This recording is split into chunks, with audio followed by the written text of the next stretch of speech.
Lorsque Charles VI devint roi, il était Charles le Bien-Aimé, mais il commença à changer. Puis un jour horrible dans une forêt près de Le Mans, il craqua enfin. Tout roi qui commence comme Charles le Bien-Aimé et finit comme Charles le Fol a eu quelque chose qui a sérieusement mal tourné. Il hérita de l'un des royaumes les plus puissants d'Europe. Mais, à mesure que son esprit devenait de plus en plus dérangé, son règne devint de plus en plus sombre, jusqu'à ce qu'il manque de peu d'effacer la France de la carte. Charles VI naquit à une époque chaotique. La guerre de 100 ans avec l'Angleterre faisait rage, mais son père, le formidable Charles le Sage, était à la hauteur de la tâche. Lui et sa femme, la brillante Jeanne de Bourbon, étaient à la définition d'un couple puissant. Tous deux parvenaient à déjouer les Anglais à chaque tournant, et il semblait qu'ils étaient proches de gagner toute la guerre. Mais tandis qu'ils connaissaient le succès sur le champ de bataille, ils affrontèrent la tragédie à la maison. Charles et Jeanne eurent une chance horrible en matière de parentalité. Ils eurent 3 enfants, dont aucun ne vécut au-delà de l'âge de 3 ans. Lorsque Jeanne donna naissance à leur 4e enfant, le couple dut être terrifié à l'idée de perdre un autre. Ils ne disent pas que le garçon survivrait et qu'il détruirait tout ce pour quoi ils avaient travaillé. Charles VI ne profita pas longtemps de son enfance. Sa mère mourut alors qu'il n'avait que 9 ans. Puis, 2 ans plus tard, son père disparut aussi. Cela fit de lui le roi de France à l'âge mûr de 11 ans. Un préadolescent régnant sur l'un des royaumes les plus puissants du continent, au milieu d'un conflit qui durait depuis des décennies. Qu'est-ce qui pourrait bien mal tourner? Heureusement, Charles avait plusieurs oncles, des ducs puissants, qui étaient assez aimables ou assez cupides pour régner à sa place en tant que régent. La main ferme de Charles V avait aidé la France à faire des gains majeurs contre les Anglais. Mais ses frères étaient une autre histoire. Chacun d'eux ne veillait qu'à ses propres intérêts, cherchant le profit personnel avant tout. Les ducs dilapidèrent rapidement l'argent que Charles V avait accumulé pour la France. Alors, ils firent ce que la plupart des despotes égoïstes feraient. Ils augmentèrent les impôts. Mais Charles V avait promis d'abolir les impôts sur son lit de mort, et le peuple le savait. Alors, ils se révoltèrent. Tandis que les oncles de Charles étaient occupés à ruiner la France, Charles grandit en un beau jeune homme. À 17 ans, il assista au mariage de quelques nobles français importants. Mais il n'était pas seulement là pour s'amuser. Il était là pour trouver une épouse. Un duc bavarois suggéra un mariage entre Charles et sa fille Isabeau de Bavière. Les conseillers de Charles acceptèrent, et le duc envoya Isabeau en France pour être présenté au roi. Dès l'instant où Charles VI posa les yeux sur Isabeau, il tomba éperdument amoureux. Il n'en revenait pas de sa chance. La femme que ses conseillers avaient choisie pour lui était belle, jeune et brillante. Il était si déterminé à l'épouser qu'ils se marièrent seulement 3 jours après leur première rencontre. Charles finit par être l'un des pires rois de l'histoire de France. Mais pour être juste, il ne semblait pas vraiment vouloir être roi au départ. Il aurait pu prendre sa place légitime sur le trône à 14 ans, mais il ne le fit pas. Il préférait chasser et jouter et profiter de la vie plutôt que d'être un vieux roi ennuyeux. Il laissa ses oncles continuer à ruiner la France pendant qu'il batifolait. Finalement, à 21 ans, il mit fin à la régence et prit le contrôle du royaume lui-même.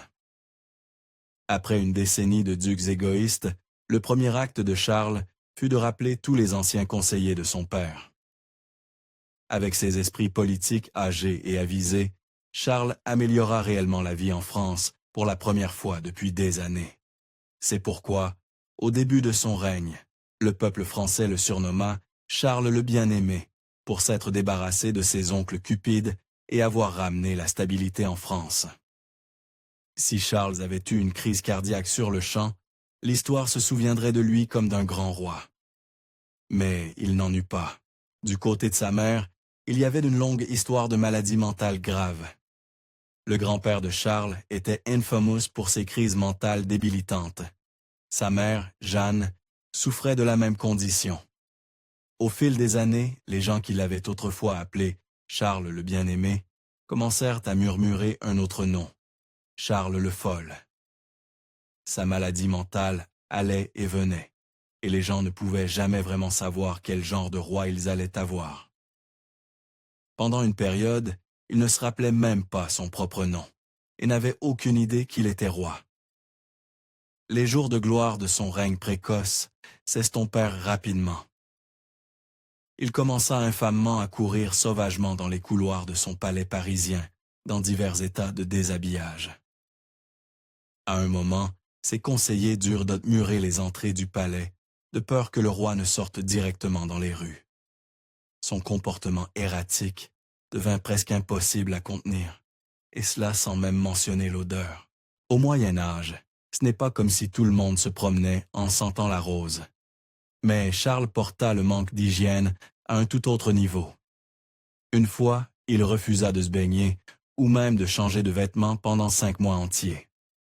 Chaque nouvel épisode faisait sembler que la folie de Charles ne pouvait pas empirer davantage. Et pourtant, chaque fois, elle le faisait. Beaucoup de rois médiévaux étaient des paranoïaques. Mais avec Charles, c'était différent. Il ne voyait pas des assassins potentiels à chaque coin. Il croyait qu'il se briserait simplement à tout moment. Littéralement. À un moment, il en vint à croire qu'il était fait de verre. Il devint obsédé par la protection de son corps délicat. Il aurait même fait coudre des tiges de fer dans ses vêtements par son tailleur pour renforcer son cadre fragile. Pendant ce temps, à travers tout cela, la guerre de 100 Ans faisait encore rage, et la France perdait de plus en plus de terrain que le père de Charles avait conquis jour après jour. Quelqu'un devait faire quelque chose avant qu'il ne soit trop tard. Personne en France n'avait un travail plus difficile que Pierre Salmon, le secrétaire de Charles VI. Il lui incombait de gérer les sautes d'humeur de Charles, d'essayer de garder les nobles en ligne et de sauver sa propre peau dans le processus. Heureusement, Salmon était très bon dans son travail, et il parvint à repousser les pires crises pendant des années. Mais même un conseiller comme lui ne pouvait empêcher le règne de Charles VI de partir en fumée. Littéralement. En 1393, la femme de Charles, Isabeau, organisa un bal masqué somptueux pour célébrer le mariage d'une de ses dames d'honneur. Malheureusement, l'événement tourna à la catastrophe totale. Quelqu'un eut l'idée brillante que Charles et 5 autres seigneurs se déguisent en hommes sauvages, des figures mythiques qui vivaient dans les bois. Ils se vêtirent de pans de toile de lin qu'ils avaient trempés dans de la résine et couverts de fines mèches de chanvre. Les costumes les faisaient apparaître hirsutes et sauvages, tout comme les hommes sauvages des histoires. Toile de lin, résine, fines fibres de chanvre.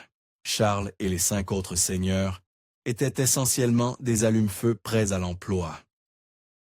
Le frère de Charles, Louis, arriva au bal avec un retard élégant et trouva 6 créatures hirsutes dansant au centre de la salle.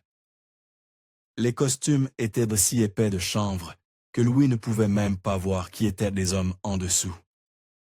Avec l'assurance que seuls les royaux possèdent, il prit une torche sur le côté de la salle et s'approcha des danseurs pour mieux voir. Il ne lui fallut que quelques secondes pour réaliser qu'il avait commis une horrible erreur. Les flammes sautèrent de sa torche à l'un des danseurs et se propagèrent rapidement sur le sol. Un moment, les invités s'amusaient comme des fous en regardant leur roi et 5 seigneurs gambader dans leurs costumes ridicules. Le suivant, la panique emplit la salle, tandis que les cris des hommes en feu et des spectateurs terrifiés remplissaient l'air. Le bal des ardents ou le bal des hommes ardents était comme un cauchemar devenu réalité. 4 des seigneurs costumés moururent dans les flammes. Plusieurs chevaliers qui bondirent pour essayer d'éteindre les feux finirent gravement brûlés. Charles VI finit par survivre, tout grâce aux efforts héroïques d'une femme. Alors que les flammes commençaient à se propager, la duchesse de Berry agit vite. Elle ramassa les plis volumineux de sa jupe et les jeta sur le roi pour le protéger du feu. Sa rapidité d'esprit porta ses fruits, et Charles émergea relativement indemne, physiquement du moins. Charles le Fol avait déjà assez de mal à inspirer la confiance, mais le bal des Ardents était une catastrophe comme aucune autre qu'il avait endurée jusqu'alors. Même si le bal s'était déroulé sans accroc, le peuple aurait été dégoûté par cette démonstration d'extravagance. Cependant, l'incendie semblait un mauvais présage, et les citoyens de Paris se préparèrent à se révolter. Charles et son frère idiot, Louis, durent offrir une pénitence publique pour calmer le peuple. Par la suite, l'état mental de Charles se détériora complètement. Quelques mois plus tard, la folie frappa à nouveau. Ses médecins étaient impuissants. Tout ce que quiconque pouvait faire était d'attendre et d'espérer que son esprit revienne. 6 mois plus tard, il revint. Mais ce fut le début d'un pattern. Pour les 3 décennies suivantes de la vie de Charles, il souffrirait de crises de mental similaires qui le mettraient hors service pendant des mois à la fois. Bientôt, cela commença à peser sur sa femme. Les premières années de la relation de Charles et Isabeau furent pour la plupart bien heureuses. Ils étaient follement amoureux, et même quand ils perdirent 2 enfants en bas âge, Isabeau avait au moins son mari bien-aimé pour la consoler. Cependant, à mesure que la folie commençait à s'insinuer, Charles devint de plus en plus distant. La reine devint l'une des personnes les plus influentes de toute la France. Tandis que l'esprit de son mari se flétrissait, elle s'accrochait à l'espoir qu'un jour, il pourrait redevenir l'homme vivace qu'elle avait rencontré seulement quelques années plus tôt. Elle navigua les eaux agitées de la folie de Charles, du mieux qu'elle put.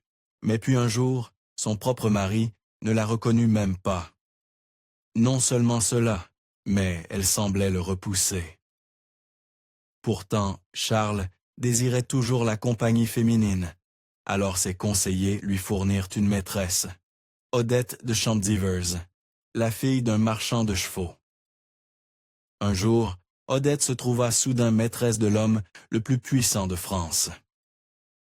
Tandis qu'Isabeau présidait un conseil de régence, le frère de Charles, Louis, le duc d'Orléans, gagnait de plus en plus d'influence. La reine et le duc commencèrent à dominer les affaires, et les gens le remarquèrent. Bientôt, une rumeur scandaleuse d'une liaison se murmurait dans tous les coins de la cour. Bien que beaucoup le soupçonnent, aucune preuve concrète ne vint jamais à la lumière. Peut-être parce que Louis rencontra son funeste destin avant que cela ne puisse arriver. Louis devait se sentir au sommet du monde. Son pouvoir grandissait à mesure que la folie de son frère empirait, et il partageait prétendument son lit avec la reine elle-même. Mais les choses peuvent changer en un instant. Une nuit en 1407, un pauvre Parisien trébucha sur le cadavre de Louis. Quelqu'un avait tué le propre frère du roi dans les rues de Paris. Et comme signe de juste à quel point Charles détenait peu de pouvoir, l'homme responsable ne le nia même pas. Jean sans peur, le duc de Bourgogne, admit essentiellement le crime, disant que Louis était un tyran qui dilapidait l'argent de la France. Plus probablement, Jean voulait le trône pour lui-même, et Louis était sur son chemin. Ensuite, le roi d'Angleterre Henri V profita du chaos en France et envahit. Il repoussa les forces françaises jusqu'à ce qu'il défasse enfin Charles à la désastreuse bataille d'Azincourt. Malgré n'avoir que la moitié des hommes, Henri écrasa les forces françaises. Henri V passa les années après Azincourt à gagner bataille après bataille en France, reprenant tout le territoire que le père de Charles avait conquis des années plus tôt. Son succès culmina en 1420 lorsqu'il força Charles à signer le traité de Troyes. Dans celui-ci, Charles déshérita son propre fils et fit d'Henri Zinx son héritier. Cela signifiait que dès que Charles mourrait, Henri deviendrait le roi d'Angleterre et de France, les unissant en un seul royaume. Jean sans peur voyait les Anglais comme son ticket pour le pouvoir. Alors, il joignit ses forces aux leurs et captura Paris, Charles inclus. Sa seule erreur fut de laisser le jeune fils de Charles, Charles VII, s'échapper. Après le traité de Troyes, le Charles de 17 ans déclara son père inapte à régner et se nomma lui-même régent. Toute la situation en France devenait extrêmement confuse. Puis, deux morts soudaines changèrent tout. Charles VI de France et Henri V n'avaient presque rien en commun. Charles était faible, fou et inefficace. Henri était audacieux, belliqueux et formidable. Mais tout cela n'importa rien à la fin, car tous deux finirent morts à quelques semaines d'intervalle. Henri avait la dysenterie à blâmer, contractée après de longues années en campagne. Charles, d'autre part, s'étiola simplement après 3 décennies de folie. Alors la question était, et maintenant? Selon le traité de Troyes, le fils d'Henri V, le nourrisson Henri VI était le roi d'Angleterre et de France. Un bébé n'allait pas empêcher le fils de Charles de reprendre son droit de naissance. En quelques années, et avec l'aide de Jeanne d'Arc, le fils de Charles VI, maintenant appelé Charles le Victorieux, repoussa les Anglais et reprit le trône, devenant officiellement Charles VII de France. Les Français se réjouirent de leur nouveau roi et essayèrent de leur mieux de prétendre que le règne cauchemardesque de Charles le Fol n'avait jamais eu lieu. Mais un incident de son règne était trop perturbant pour être oublié. Charles le Bien-Aimé dura environ 5 ans comme bon roi avant que la folie ne commence à s'insinuer. Les premiers signes de sa maladie mentale apparurent après que des assaillants attaquèrent son ami proche et conseiller Olivier de Clisson. La première chose à l'esprit de Charles fut la vengeance. L'assaillant Pierre de Craon se réfugia en Bretagne. Le duc là-bas refusa de le livrer, alors Charles rassembla une petite armée et se prépara à le reprendre par la force. Cependant, peu après avoir quitté Paris, ceux les plus proches de Charles commencèrent à remarquer qu'il agissait étrangement. Ses conseillers notèrent qu'il semblait avoir une sorte de fièvre. Il parlait souvent, mais parfois les mots n'avaient tout simplement pas de sens. Tandis que l'armée traversait la campagne française, Charles devint impatient et agité. Puis, quelques jours dans la marche, dans une forêt près de Le Mans, une figure étrange apparut des bois. L'homme, un lépreux, parvint à s'approcher de la procession sans être remarqué.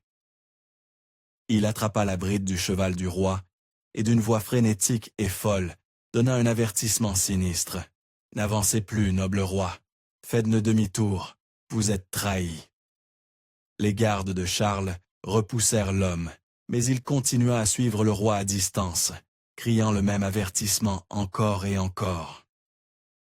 Charles était déjà anxieux, et les cris du lépreux semblèrent le pousser à bout. Lorsqu'un clang soudain de métal retentit, causé par un page laissant tomber sa lance, l'esprit du roi se brisa simplement. Il paniqua, dégaina son épée et cria « En avant contre les traîtres, ils veulent me livrer à l'ennemi. » Charles VI commença à agiter son épée sauvagement contre quiconque à portée de bras. Il fallut tout un groupe de soldats pour le tirer de son cheval et le plaquer au sol jusqu'à ce qu'il arrête enfin de résister. Il tomba alors dans un coma qui dura des jours. Une fois que le roi fut enfin immobile, ses compagnons regardèrent autour d'eux avec horreur. Charles le Bien-Aimé venait de tuer plusieurs hommes, dont un chevalier. Aucun d'eux ne réalisait encore que ce n'était pas une aberration momentanée. C'était le début de la fin. Merci d'avoir regardé History Exposed. Si vous aimez découvrir les meilleures histoires de l'histoire, likez et abonnez-vous pour continuer à explorer avec nous. N'oubliez pas de visiter notre page principale, Factinate, pour plus de faits incroyables sur tout.